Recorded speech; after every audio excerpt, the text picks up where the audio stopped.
And joining us now direct from Phoenix, Arizona is Mr. Greg Lambrick. Greg, of course, is the CEO of Singlepoint Incorporated, SING. Greg, welcome to the program. Always great to have you on. Pleasure to be on, Don. Well, Greg, it's been really amazing watching the burgeoning growth of the cannabis and CBD industries. It's really opened up a lot of opportunities for Singlepoint, hasn't it? Yeah, it really has because, as I've said before on this show and the board of Singlepoint and the management, we've cautiously,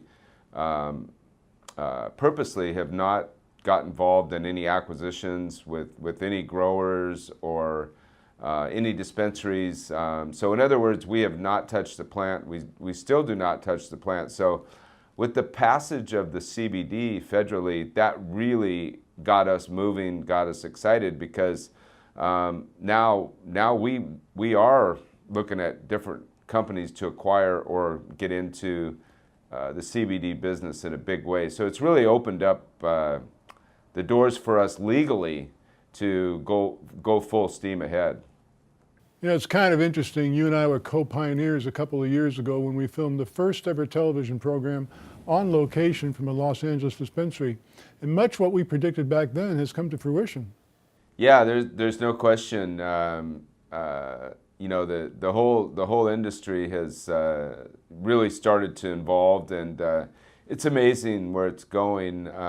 I personally think that CBD is moving faster and is going to be bigger than cannabis itself. And one of the reasons I think that is not everybody is interested in a psychedelic high, right? With the CBD, it's really curing a lot of ailments, whether it's sleeping disorders or pain or whatever. So that's really what we're going to focus on. We're focusing on kind of being the wholesale broker, distributors, the middleman in that market. We're also focusing on acquiring possibly a CBD manufacturer. So really CBD is the perfect spot for Singlepoint. Well, you're absolutely right, and I think the majority of the general public is beginning to discern the difference between CBD and THC, CBD having the medical aspect to it for a variety of ailments, and THC having the psychoactive element that many have a problem with. Funny word to use is there's not enough research, but there's not enough research by Singlepoint yet to really get into deep conversations. But one of the things that we're looking into and we want to do is we actually want to do a pretty intense study, whether that's done through a university or through a private business, on exactly what CBD products work best for what ailment. Nobody's really done that, and we're talking about possibly putting in some big dollars and actually having a patent on that.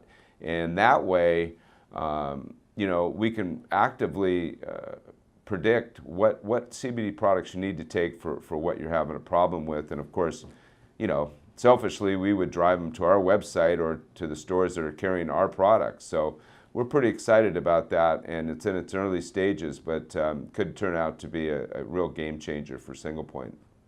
Well, Greg, that would be amazing, but then you'd have to wear a white lab coat and be referred to as Dr. Greg. That's okay. I would be happy to wear the white lab coat and be Dr. Greg. Once again, Singlepoint Incorporated, SING. Greg, always a pleasure. Thanks for joining us. Yeah, thanks, Don, and go Sing.